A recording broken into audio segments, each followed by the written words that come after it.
भगवान परमात्म्याने आपल्याला सुंदर असा देह मिळाला, देवानं आपल्याला तो दिला. 5 असणाऱ्या इंद्रियाच्या अर्थात त्या पंचमहाभूताची असणारी बॉडी आपल्याला देवाने गिफ्ट दिले. सांगितलं घ्या हे ट्रॅक्टर, तुम्हाला फायनान्सची गरज नाही, फक्त घ्या तुम्हीच हप्ते भरा. लोनवर गाड्या भेटतात का नाही, तशी ही देहरूपी गाडी लोनवर मिळाली. घ्या तुमची शेतीबाडी करा, फक्त हप्ते टायमावर भरा.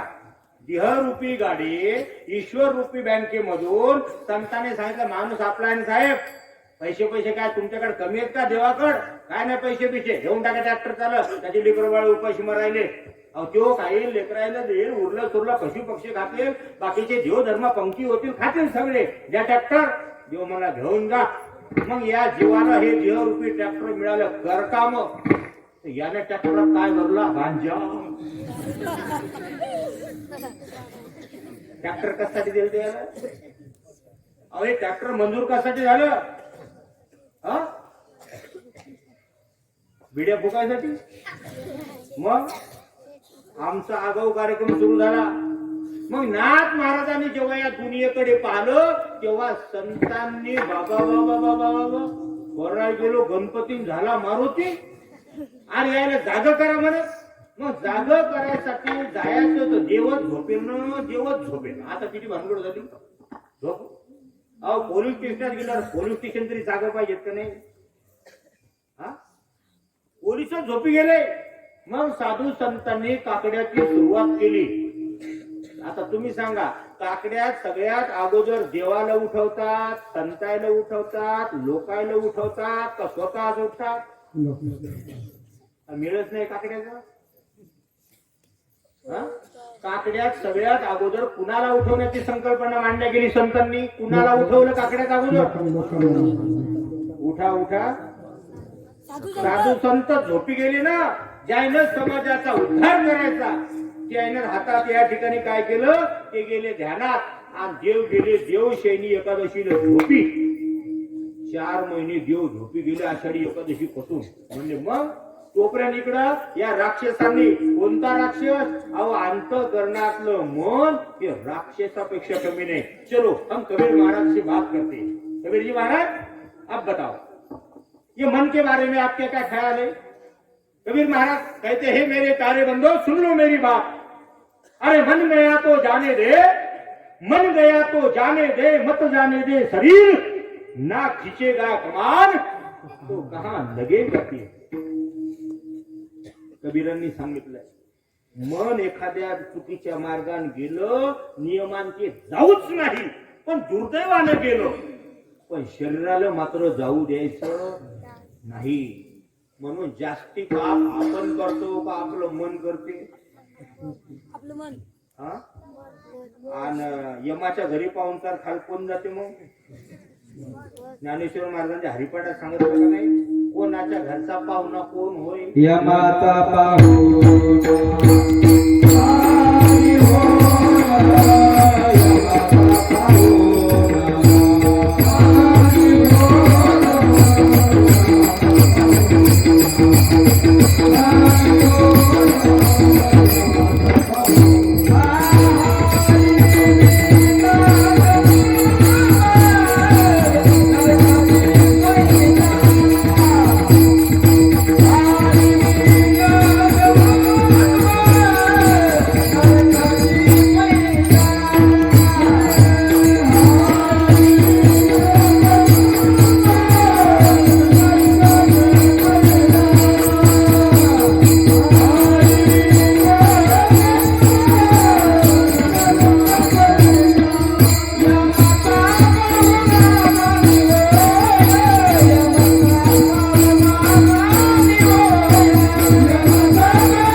ज्ञानेश्वर महाराजांनी हरिपटामध्ये सांगून ठेवले, यमाचा पाहुणा आणि सगळ्याचा पाहुणा माणूस झाले तर चालते, पण यमाचा पुरत नाही.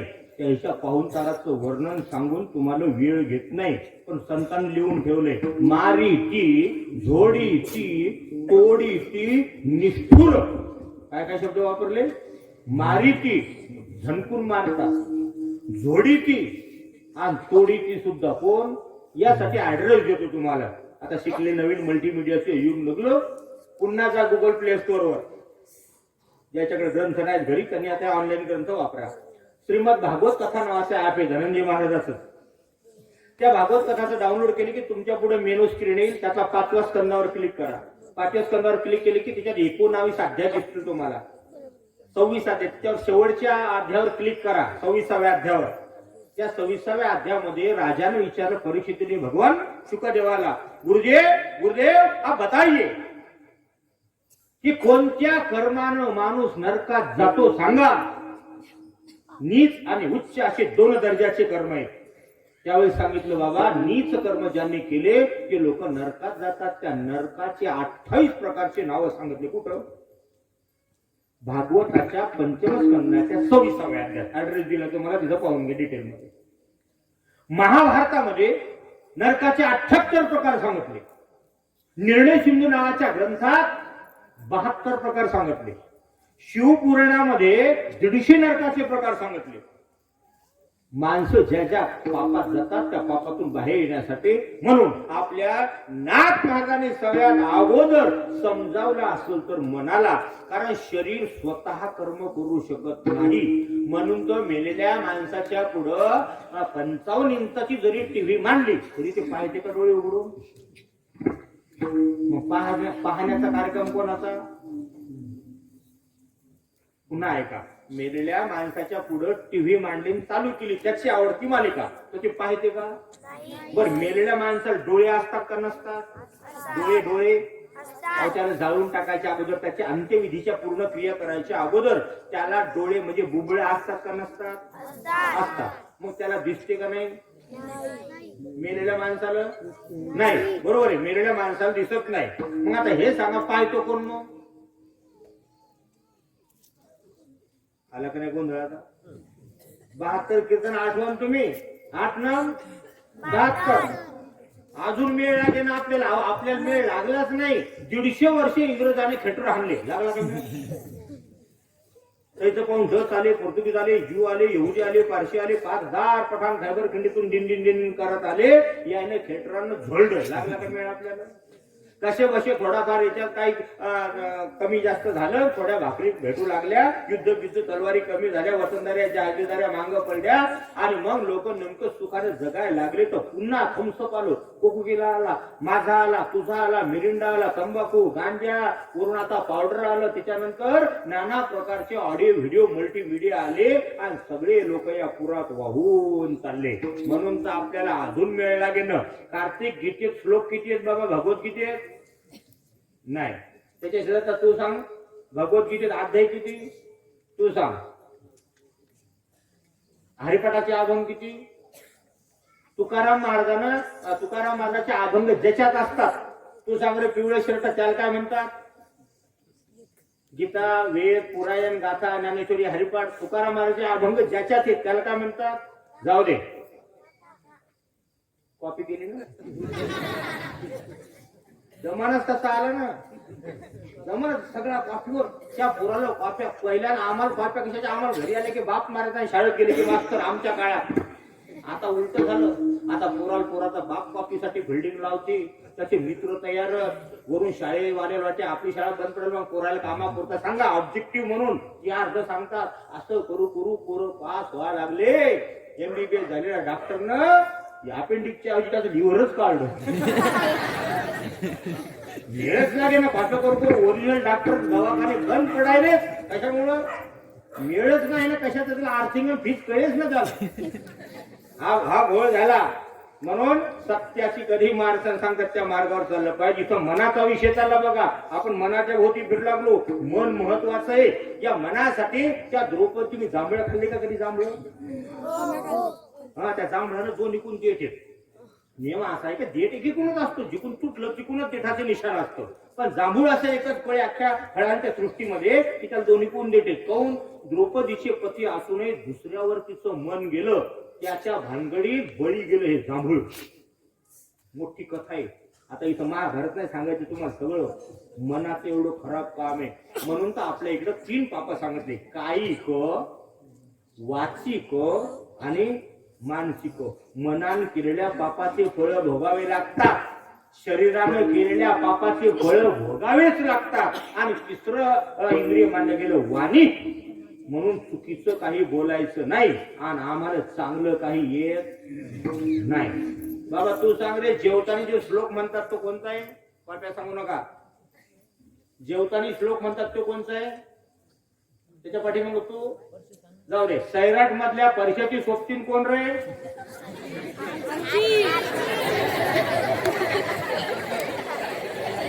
बर झालं या गावात मी पहिल्यांदाच आलो. लोक म्हणाले तुम्ही शिकवून ठेवलं पोरायला. याची तोंड पण मी आता इथं आल्यावर पाहिले. कशाचं शिकवलं आलं? हे सगळं तुम्हाला कोण शिकवलं पोरो? सांगू नका, घरी नेऊन बडवतील तुम्हाला बिनाकारे. जाऊ द्या, अजून सांगतो. पोरो खरं सांगा, आपला बाप आपल्या मम्मीला मारायला आपण कोणाला मारा? कोणी ते बापावर आणा इकडे तर. हे आगाऊ काढते येत आपले. काहून आगाऊ काढते? त्या परभणीला कीर्तन होतं, तिथं त्या ज्याच्याकडे होतं त्याच्या जिल्हा शल्य चिकित्सक असतात का नाही, त्यांच्या ऑफिसमध्ये ते साहेब होते, त्याच्याकडे कीर्तन. मग आता विचारलं त्याने, महाराज मला ड्युटीवर जावं लागते. म्हटलं तुम्ही काय करायचं? मी तिथं सोनोग्राफी म्हणे. कुठं? त्या जिल्हा स्त्री रुग्णालय असतं का नाही, लेडी हेडिंग म्हणतात त्याला, तिथं दररोज असे डिलिव्हरी होत राहतात. आणि त्या आलेल्या स्त्रियांच्या ते तपासण्या करायच्या बाळाच्या, त्याच्याहून ते ठरवतात पुढे मग काय सिझर करायचं का नॉर्मल डिलिव्हरी येतं. मग त्यांनी सांगितलं अशा अशा भयानक केसेस येतात म्हणे. एका बाईच्या पोटातलं बाळ गरगरा फिरायचं, त्रास व्हायचा तिला. म्हटले मग काय कारण असेल? डॉक्टर तुम्ही, आम्हाला काय माहिती काय कारण असेल तर. हा मग मला कारण असं असू शकते. काय? त्या बाईला भेटणं लागते बा, तसं नाही सांगतो. आपल्या महाराज असल्यामुळे लगे येईल ते. गेलं म्हणत ताई नमस्ते, काय आडर काय तर महाराज काहीच नाही, ते डॉक्टरलाच माहिती आहे. ते बाळ घर पोटात फिरतात, बाळ फिरतात ते काय नॉर्मली, त्यात असं वेगळं काहीच नाही. बाळाची हालचाल असते नॉर्मल कारण, उलट ते चांगलं आहे. हालचाल असणं म्हणजे ते आहे ऍक्टिव्ह, असं त्याचा अर्थ होतो. पण काहून असं तर धर्मशास्त्रामध्ये याचं उत्तर दिलं. शास्त्र सांगते लग्न झालेल्या बाईनं 3 दिवस माहेर सोडून म्हणजे शास्त्र सोडून राहू नये. 3च दिवस कुठेही जायचं काम पडतं. भावाच्या घरी, आईच्या घरी, अजून कोणाच्या घरी, नातेवाईकाच्या घरी, कामाच्या निमित्तानं 3 दिवस. 4थ्या दिवशी आपल्या खुट्यावर राहतं. कुठं? घरी, आपल्या घरी. कोणत्या घरी? नवऱ्याच्या घरी. असं शास्त्र एकीकडे सांगतो.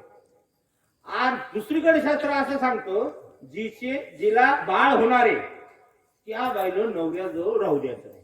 आता केवढी भानगड आली. मग म्हणून बाळात कोणाला डिलिव्हरीसाठी पोरीला कुठं आणतात आपल्याकडं?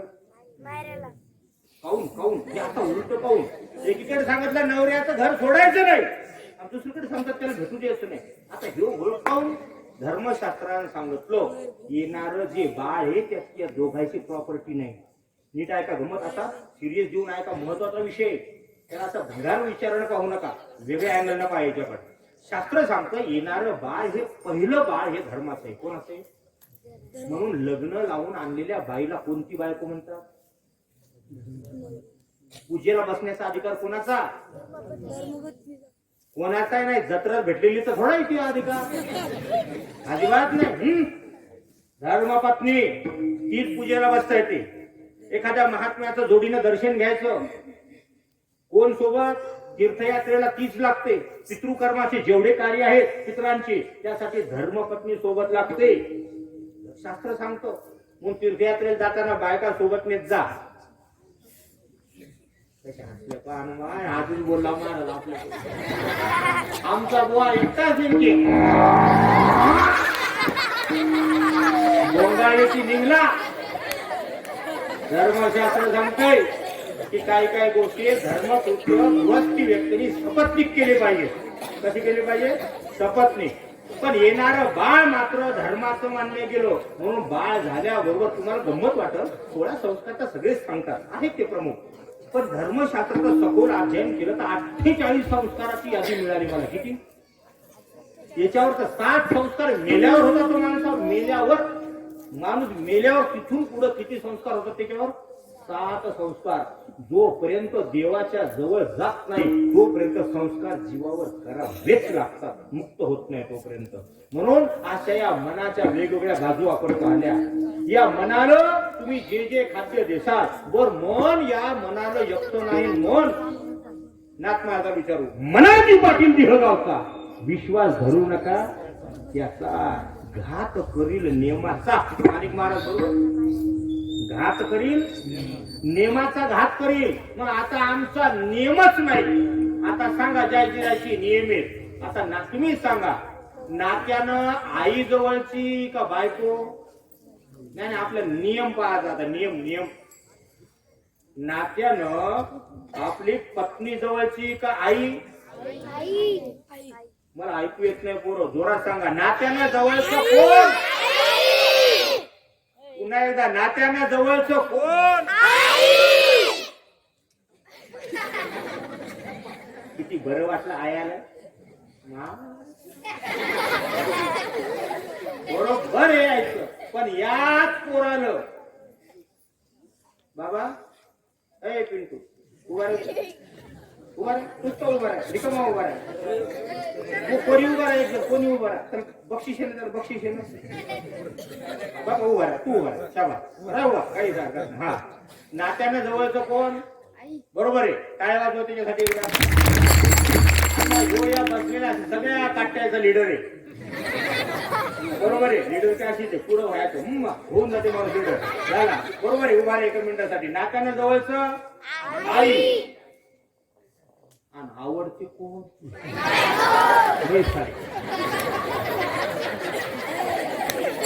आता या घोड्याचं करायचं काय?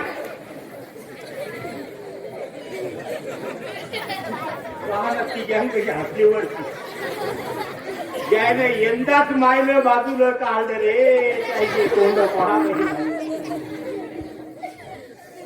कोण या पोतीत सांगितलं रे भाऊ. बायकोवर प्रेमाचा विषयच नाही. तिचा प्यार, तिचं प्रेम, तिचं कर्तव्य तिला द्या. आत्ताच सांगून गेलो अगोदर. म्हणून तर त्या बायकोचं सांगितलं, तीर्थयात्रेत तिला घेऊन जा, धर्मकृत्य तिच्या सोबत करा.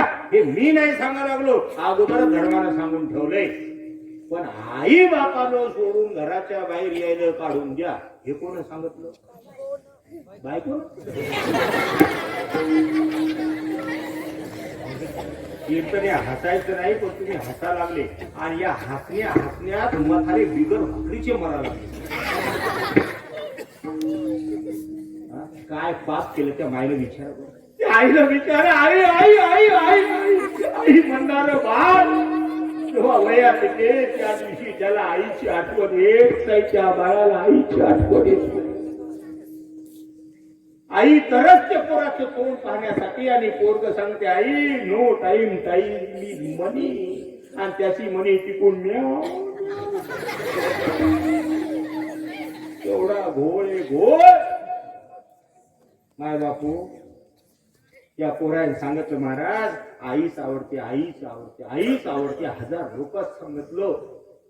पण घोळ आहे ना, मोठं झाल्यावर आई का आवडत नाही? त्याच्यात हा जो कन्व्हर्टेशन झालं, आपण कन्व्हर्टर वापरतो का नाही वेगवेगळे, त्याच्यात हा बदल झाला. तर कसा झाला हा बदल? कुणी केला? आपला हा विषय आता मुद्दा. त्यानं एवढं निष्ठुर कोण बनवलं? लहानपणी मायचा पदरच.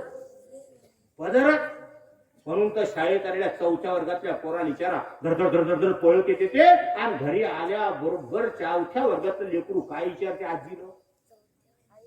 आई कुठे गेली? आई कुठे गेली? आई कुठे गेली? आई सगळं घर डोक्यावर घेते. मग आजी त्याला खायला देते, वरून 2 पाटीत बुद्धी देते, तरी त्याचा शंख काही कमी होत नाही. तरी ते बोंबलते. तर वरून बोंबलता काय म्हणते? माय कुठे गेली? आई कुठे गेली? एवढं प्रेम त्या आईमध्ये. म्हणून सांगितलं. मग आम्ही आपल्या मिल्टमन साहेबाच्या घरी बसलो होतो. जेवण झालं त्यांच्याकडे, बरेच जण होते. मग आम्ही बसता असं पाहिलं की माणूस चांगला आहे मुळात, देवानं सांगितलं, कमिटमेंट केली देवानं, ममाई वाणीशू जीव लोके, गीतेच्या 15 अध्याय. हा जीव माझा आहे, माझा. अरे मीच जीवाचा असणारा करता धरताय, तरी जीव चुकीच्या मार्गाने देवाचं न ऐकता कसा चालला. महाराज म्हणतात त्याच्यासाठीच हे मन आपलं ऐकत नाही. तेच आजच्या अभंगाचं आपलं पहिलं चरण.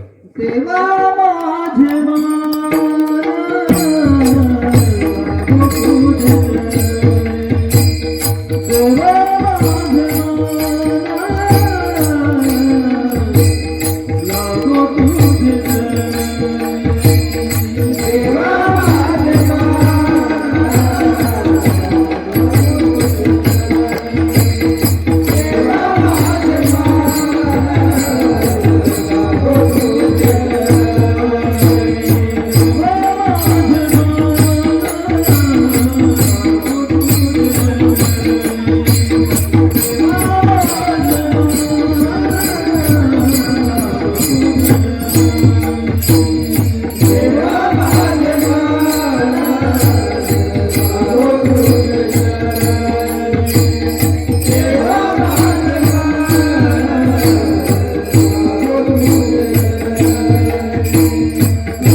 अभंगाच्या पहिल्या चरणामध्ये संत एकनाथ महाराज सांगतात, देवा माझे मन लागू तुझी चरणी, देवा माझं मन तुझ्या चरणावर लागू दे. पण या मनाला लागू दे म्हणण्याची वेळ का आली, तर मनाचा स्वभाव आहे स्वभाव. ज्ञानेश्वर महाराजांची ओवी आहे, ज्ञानेश्वरीत कदाचित बाबाला माहित असेल. खालारा धावे पाणी, माणिक महाराज. खालारा धावे पाणी, कुठेही फेका, कधी फेका, कशावरही फेका, ती जेव्हा कळते तेव्हा वरी वरी का खाली खाली, खाली खाली. पाण्याचा स्वभाव आहे. अग्नी सूर्याची धानी. घरी जाऊन प्रयोग करा, मेणबत्ती किंवा अगरबत्ती पेटवा आणि ती पेटवल्यावर सरके धरा तरी ज्योत वरीच जाणार, आणि पेटवून उलटी करा तरी ज्योत कुठं जाणार. याला म्हणतात नॅचरल, नैसर्गिक ताकद आहे. कोणाची? त्या त्या गुणाची. म्हणून गीतेच्या 7व्या अध्यायामधला एक श्लोक आहे, त्रिभिर गुणमेर भावी रेभी सर्व मिदम जगत, त्रिभिर गुणमेर भावी रेभी सर्व मिदम जगत, मोहितम नाभी जानाती मामे भ्रम परमव्ययम. सत्व, रज आणि सोम या 3 गुणाच्या माध्यमातून माया मेतांतरण तिथे, की माया 3 गुणाच्या माध्यमातून जीवावर हावी होते. म्हणून तर माणसाला लहानपणी आई आवडते, थोडं मोठं झाले की मित्र परिवार आवडतो, अजून थोडं मोठं झालं की मग ती आवडते, ती आवडून आली घरात की मग डेंगर झाले की मग इव्हाई व्याही पाहुणे असं करता करता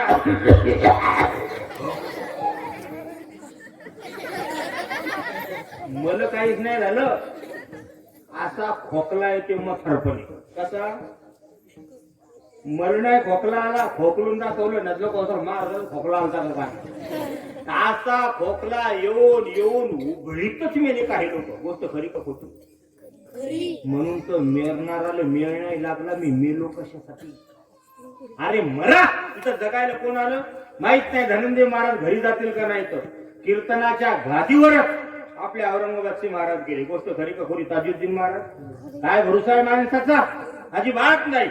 मरण इथं जाऊ नये, मरणाला घाबरण्याचं काही टेन्शन नाही. पण मरण जर चुकीच्या पद्धतीनं बिनकामाचं हेलपाटा कळतील तुम्हाला. अहो वाया, वाया शब्द आला ज्ञानेश्वरीमध्ये संतांच्या याच्यामध्ये, की विनाकारण जन्म जर फुकटचा वायाला गेला, इथं येऊन जर काहीच नाही केलं तर मग काय जाब दिसी. यमदूताला काय जाप देणार? म्हणून नाथमार्गाने सांगितलं या मनाला आवड आहे कशाची? संसार व्यसनी. देवाला मागणं मागितलं याला संसारात पडू देऊ नको. मग तुम्हाला या संसारात कोण पडतो? एकदा टाळी वाजून सर्वांनी भजन करा. विठ्ठल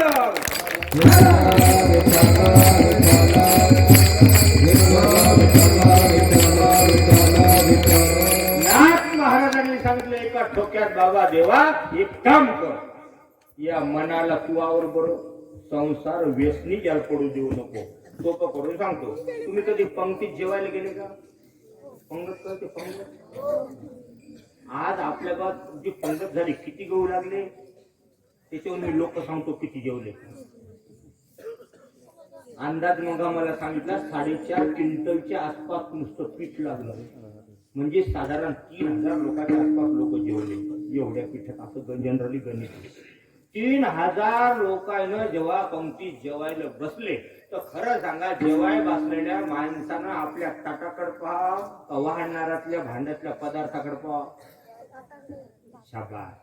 मग वाहणारानं आपल्याला आपल्या ताटात जे वाढलं ते गिपचिप खावा का तर वरच्या बाटलीतल्या तरीकडे पहा. पात्याला कसं हसू आलं. हा, वाहणारा जर ना आपल्याला वरची तरी वाढलीच नाही तर खरं सांगा जेवण गोड लागते का? हा, मग लोक तिथं नवीन गेअर टाकतात, हनुमान गेअर म्हणतात त्याला. अरे कशा वाढतायत नाही खाली वाढतायत नाही आलं तू इकडे. आपल्या पार्टीचा माणूस बोलायला ओळख केला इकडे आणि ते तिकडं त्याच्या खाना खुना पेशल राहतात. मग ती जाते तिकडची ठेवलेली तर्री बाटली टाकते. मग जो पंक्तीत चालणारा आलटून पालटून खेळ खरा का खोटा? आता खरं सांगा तुम्ही घरी तरी खाऊन पंक्तीत जेवाय गेले, तरी खायला गेले का प्रसाद खायला गेले? आणि मागितली काय? जो आगाऊपणा कोण शिकवलं आपल्याला? करेक्ट. आपण कापी नाही. सगळं पाप कोण करते? मन. बरोबर आहे. मनावरच सांगतो. असे मिलिटरीमन साहेब लग्नाला म्हणजे ड्युटीवर होते. मग जवळच्या माणसाचं लग्न जीवाचं जीवलं त्याला मा लग्नाला आला पास भरतो. अरे मी तर तिकडं बाबा लगे तिथं तिकडे मी कुठं लेह बर्फाच्या गाडीवर. त्या झालं तू लेह राह आनंद राह नाही तर कटरा राह पण लग्न घरी. मग कशी बशी त्या सुट्ट्या काय फॉर्मॅलिटी सगळी पूर्ण केली. ते मिलिटरीमन साहेब लग्न आले दोस्तात. ते सरकारी काम सरकारी गाड्या ते टायमावर येता येतात. ते कसं कसं लग्न लागायच्या शेवटच्या मंगल अष्टकालाच्या मंडपात ते आले. अक्षताच्या 2 शेजाऱ्याच्या घेतल्या त्या फेकल्या. तर देव लग्नम सुदिनम तर देव तारा बलम विद्या बलम दैव बलम सगळे बल लागले. आणि त्याच्या पाठीमागे लग्न लागल्यावर मित्राचे नमस्कार चमत्कार झाला. लगेच मंडप ते लग्न लागलं की मंडप आले दादा मंडप सोडायला सुरू करतात. गोष्ट खरी का खोटी? यायचा पेचकस संगत राहायची. लग्न लागोच तर कोण लग्न लागले पहिल्याच फिट करायला मग सोडायला. हा, मग ते लग्न लागलं फडफड. हे मिलिटरी मंदा साहेब गेले. सेकंड झाला कस काय बरे का वा वा झकास काय वहिनी म्हणून ओळखलं का नाही असं थोडक्यात सगळं बोलणं झालं. दिवसभराचा 3 दिवसाच्या गाडीचा प्रवास किंवा तुम्हाला हे बघ मला भेटल्याशी जाऊ नको बरं. मग ते लग्नाचा कार्यक्रम चालला. मग त्यावेळेला इथं कुठं झोपा कुठं जागा आहे कुठं जागा आहे हे कोण जागा सापडली मंदिराच्या पुढं. मग साहेब तिथं झोपी गेले ना. आता ते झोप म्हणजे झोपत काय मिळणार ते किती झोपले मिळणार. इकडे मंडप सगळा संपला. मंडप खोलून गेला. नवरदेवा नवरी नेली वराळ घराकडे गेलो तरी साहेबाला काही जाग आला नाही. सकाळी 6 वाजता जेव्हा घंटी वाजली मंदिरातली तेव्हा तिथं काय झालं जाग आली. गडबडी उठल्या अहो इथं मंडप ते म्हणजे रात्रीच गेला त्यामुळे दुसरी तारीख होती. रात्री तिथं लग्नाचं चिन्हच नाही. अहो आता कसं म्हणी का? मग लगेच खिशात हात घातला रुमाल बाहेर काढायला गेले तर ते पैशाचं पाकिट बोलून खाली त्या गडबडीत दस्ती काढता काढता रुमाल त्याचं लक्षच नाही त्या मिलिटरी म्हणून दादाचं. तर तिथे एक माणूस आला होता दर्शनासाठी सकाळी. जेव्हा मारुतुल्य वेगम झिथिंद्रियम हो त्याच्या लांब लक्षी ना. हा, आज त्यानं ते पाकिट पाहिलं. वानर युथ मुख्यम श्रीराम दूतम शरणम प्रपदे. पाकिट ठेवलं. मिलिटरी म्हणून दादा बस स्टँडवर गेले. चिकटाल पैसे चिल्लर पाहायचे म्हणून पाकिट पाहता. आता मंदिर बस स्टँड काय मंदिर आणि बस स्टँड मध्ये काय अंतर नाही. ते घरी या ठिकाणी मंदिरात वापस आल्याबरोबर आता या माणसाचं दर्शन याच्या 11 प्रदक्षिणा पूर्ण व्हायच्याच राहिल्या की मिलिटरी म्हणून दादा पुन्हा दादा इथं काही सापडलं पाहू तुम्हाला? ते म्हणले हो देऊ आपल्या प्रदक्षिणा गप्प बसा. मग त्याच्या त्या 11 प्रदक्षिणा झाल्या. त्यांनी ते काय मारुती विचारायचं सांगायचं ते सगळं झाली प्रार्थना. आणि सांगितलं बोला काय म्हणतो तुम्ही, कुठं असता तुम्ही. त्यांना मी तिकडे लांब असतो, पण रात्री इथं झोपलो, प्रवास झाला ते इथं पाकिट पडलं, तुम्हीच पहिले याच्या अगोदर कोणी आलंच नाही. ते म्हणला हो, पण तुमचं पाकिट घ्यायसाठी मी घरून आलो का. कोण कोणावर आवाज चढवला, घेणार ना मी तर त्याच्यासाठी आलो का, कुठं असता तुम्ही. ते मिलिटरी म्हणलं दणकवायला लागलं. कोण घेऊ मला. त्याचं तसं नाही बा, माझं पाकिट आयडेंटिटी कार्ड सगळं त्याच्यात असेल बाबा, पण मी घेतलं तुम्ही कशावर म्हणता. का माझं काय जसा वागला कसं ते उपकरण ढिल्लं झालं ते पाकिट पडलं खाली. आता सगळ्याचे हात पडू नाही, पण मिलिटरी म्हणतात अंगावर कसा पडू नाही. त्या मिलिटरी मध्ये साहेबांना जवळ जवळ धरून नरम केला तर नाही. कोण कोण पाकिटावाला ढोर घुम्याला झाला. ढोर घुमा पाहिजे तुम्हाला. मग असा बाबा बचाव बचाव. मग ते आता शेजारी काही लोक ते आले, काय झालं काय झालं, कुठं असता पाहून मारता आमच्या गावच्या माणसाला. मग त्यांनी सगळ्या भानकडे सांगितल्या. आपला दृष्टांत समाप्त. काही कळालं तुम्हाला नाही, मिळच लागणार याचा सिद्धांत आहे का. बघा आता पाकिट खाली पडलं साहेबाचं, साहेब ते मिलिटरी मध्ये आता निघून गेले. आता ते पाकिट अगोदर कोण पाहिलं. इकडे पाहता आपलं नवीन दृष्टांताचा सिद्धांत सुरू झाला. मंदिरात पडलेलं पॉकेट पैशाचं वा त्याच्या सामानाचं ते पॉकेट बघितलं कोण अगोदर. पायानं, हातानं, डोळ्यानं. बरोबर आहे.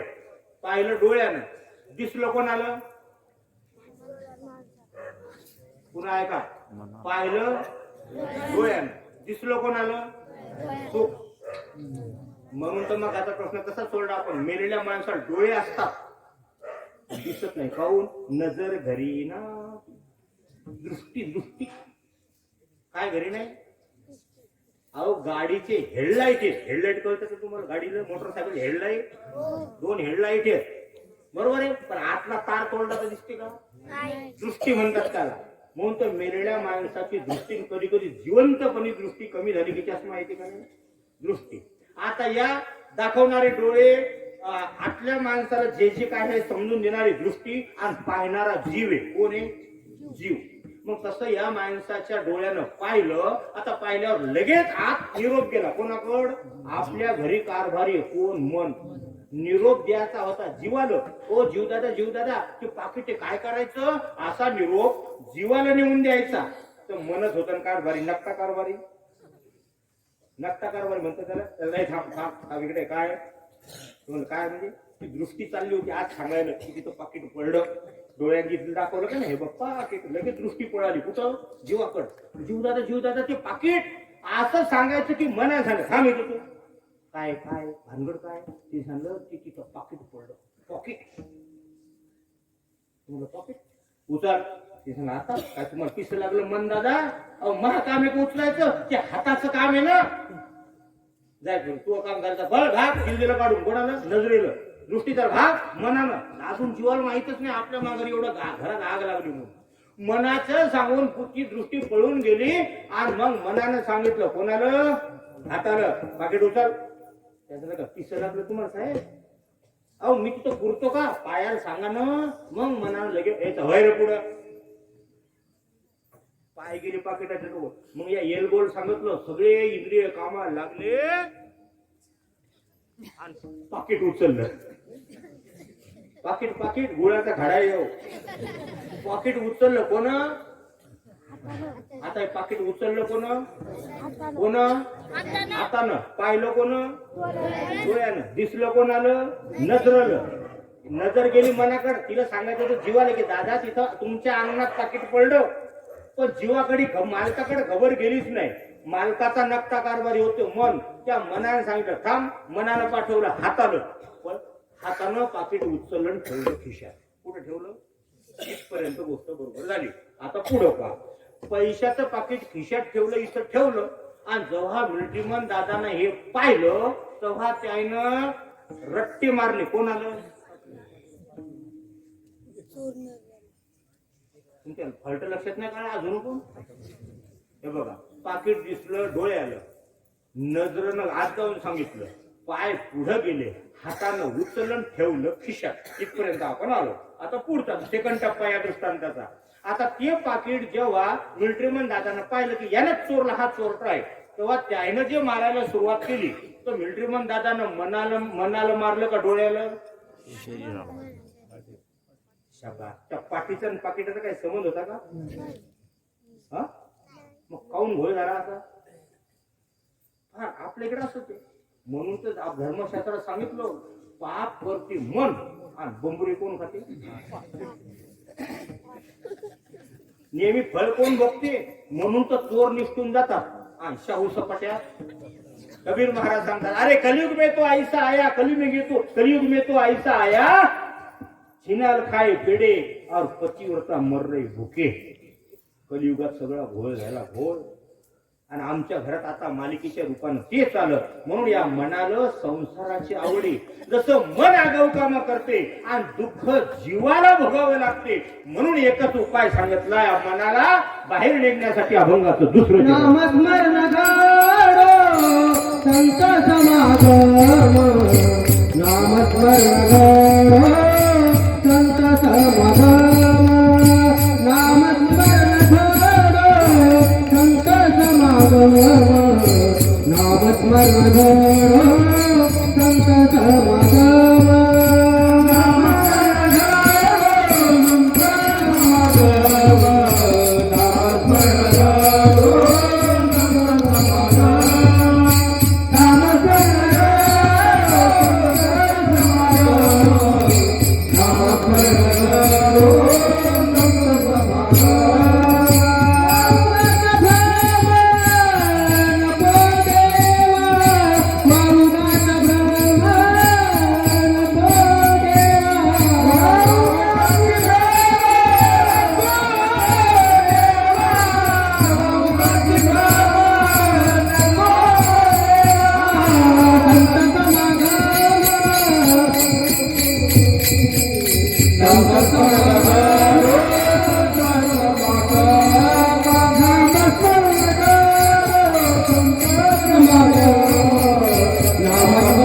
नामस्मरण गाडो संत समागम, नामस्मरण गाडो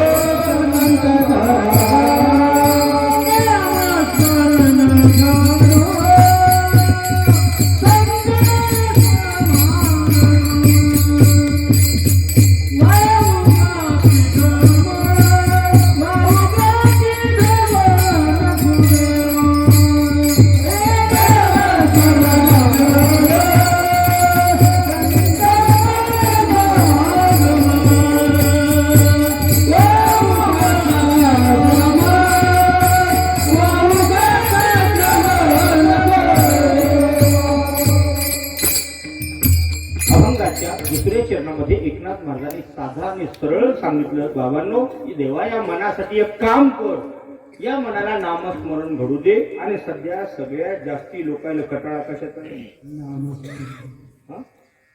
कशाचा? नामस्मरणाचा. तुम्हाला खोटं वाटेल, तुम्ही कधी पंक्तीत जेव्हा गेले की 2-4 दिवसात जर कोणी म्हणलं हरे राम राम राम हरे हरे, हरे कृष्ण कृष्ण कृष्ण हरे हरे, पाठीमागची कशी म्हणतात?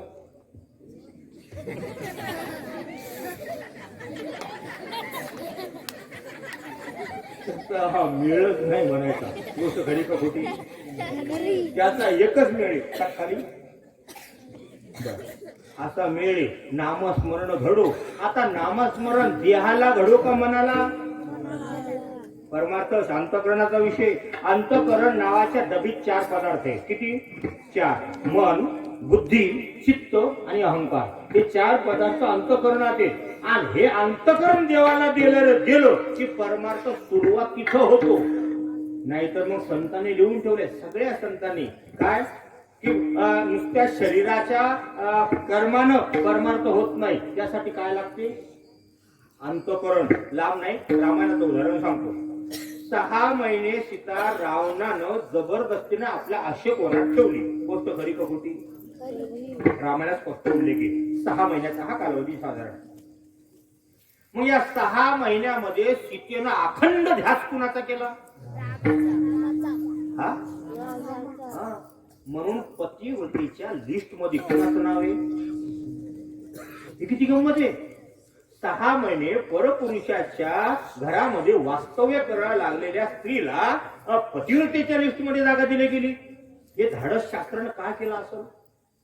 याचं उत्तर रामायणातच आहे. शरीर जरी 6 महिने त्या अशोक वनामध्ये होतं, आपलं घर आपला मालक सोडून शरीर 6 महिने बाजूला होतं, परंतु सीतेच्या जेव्हा चरित्राची पडताळणी जर केली, एकदा रामायण सीतेसाठी वाचा, फक्त सीता डोळ्यापुढे ठेवून, म्हणजे तुम्हाला कळल अखंड कायम अंतःकरणात सीतेच्या कोण होतं? प्रभू राम.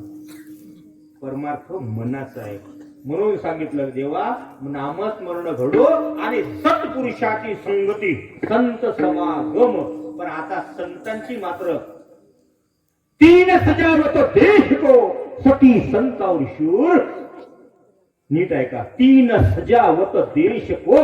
या देशाची 3 लोक भूषण आहेत. भूषण सती आमच्या माय मावल्या, जे आपल्या पती बरोबर आपल्या आईबापाच्या कुळाचं नाव काढतात, पण कधी चुकीच्या मार्गाने जात नाहीत. परपुरुषाच्या असणाऱ्या शय्येवरती कधी ज्यांचं चुकूनही नुसतं अंतकरण मन जात नाही, शरीर तर नाहीच नाही, अशी प्रत्येक स्त्री, कदाचित ती माळकरी असेल नसेल, कदाचित तिने कीर्तन ऐकलं असेल नसेल, परंतु आपल्या वागण्याला जी पवित्र आहे अशी प्रत्येक स्त्री सती मानल्या गेली.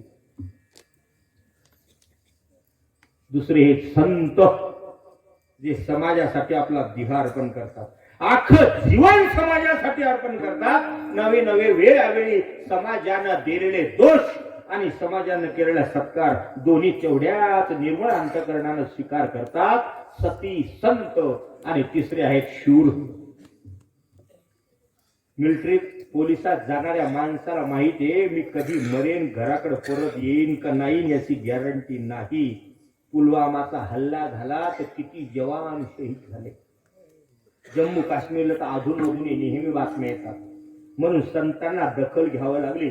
वास्तविक शूर लोक अध्यात्माच्या पुढे लांब पडतात नात्यानं बघत गेलं तर. शूरांची माळ, टिळ्या, टोपी, गंध, दिंड्या, पालख्या याच्यात कशात त्यांना सहभागी होता येत नाही त्यांच्या कर्तृत्वामुळं.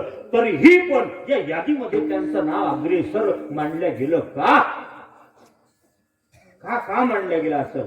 3 सजावत देश को सती संत और शूर, 3 लजावत देश को कपटी कायर और क्रूर. या 3 लोकांचा धिक्कार केला. कपटी लोकांचा, कायर लोकांचा. आणि असणाऱ्या या ठिकाणी काय तर जे लोक या कायम जगामध्ये चुकीच्या मार्गाने जातात, क्रूर लोक आहेत. क्रूर जीव आणि प्राण्यांची हत्या करणारे. तिलभर मछली खावे, कबीर महाराज सांगतात, तिलभर मछली खावे, मछली खावे. तिलभर म्हणजे ओंजळभर म्हणतो आपण त्याला, मुठभर. कोटी करे गोदान, 1 कोटी गायी दान केल्या त्यानं, ते पाप जाण्यासाठी तरी मरे अखेर नरक निदान. मेल्यावर तो कुठं जाणार? नरकातच जाणार. मांस सभी एक है, हरणी बकरी गाय, ऐसा मानव चितिया जो बडा प्रेम से खाय. कबीरजी महाराज मुसलमान असून सांगतात. म्हणून माय बापो, इथं अनेक माझ्या भाई भक्तांना विनंती आहे, चुकणे मांसाहार करू नका, दारू पिऊ नका. आता तर सरकारनं जाहीर लायसन द्यायला लागले. पहिल्यानं ते बँड वाजवणारे पहिल्यांदा दारू पेत खूप जुन्या काळात, त्यानं सोडून दिले. ते आता आरत्या घ्यायला लागले, भजन गायला लागले, कट्टर माळकरी झाले. मग ती दारू वाटला तर इथं काय नाही, मग ती घुसली कुठं? वराडात. मग मधल्या काळात वराड पिऊन येऊ लागलं. वराड. मग त्या वराडातली दारू आता निघलीची आली, नवरदेवाच्या दोस्ताकडे आली, आता मित्रमंडळी करत्याच्या. आता त्या तिथूनही निघलीची आली नवरदेवाकडे. कुठं? दारू. त्या दिवशी औरंगाबाद लग्न होतं EN6 मध्ये, गल्ली नंबर 6 मध्ये. तिथं नवरदेव घोड्यावर बसायला गेला, त्या दारूमुळे त्याला 2-2 घोडे दिसू लागले. कोणत्यावर बसू म्हणून? त्या दारूमुळे 2-2 घोडे. जसा बसाय गेला पलीकडून खाली पडला गटारा. पुन्हा आंघोळी घालून आणायचं काम पडलं.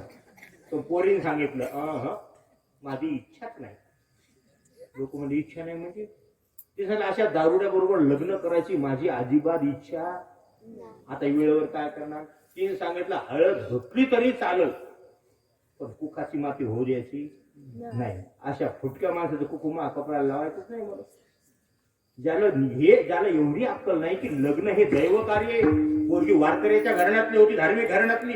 देव कार्यामध्ये दारू चालत नाही आणि लग्न हे देव कार्य आहे. इथं जर कोणी वारीक असतील माझी नावी त्यांना विचारा, लग्नात कुंकू लावतात कोणत्या 2 बोटांना?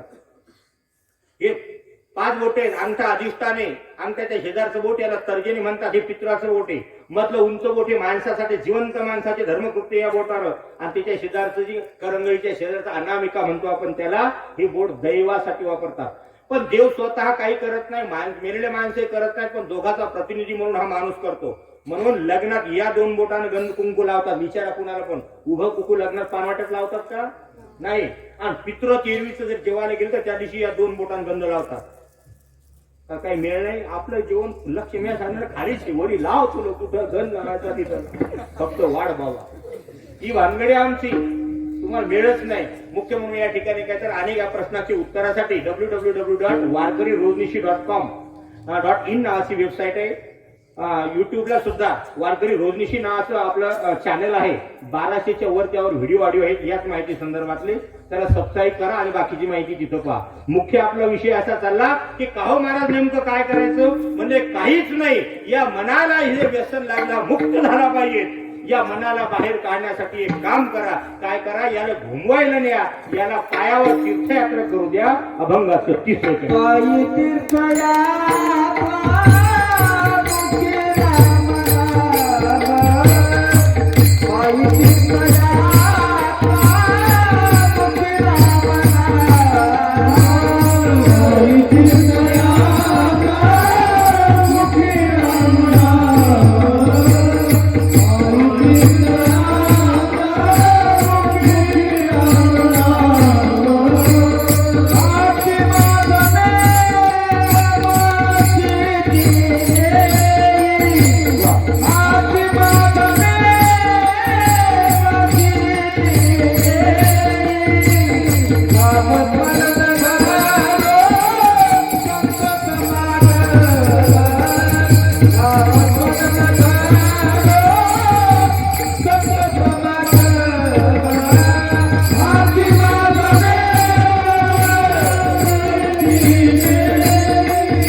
Goodbye.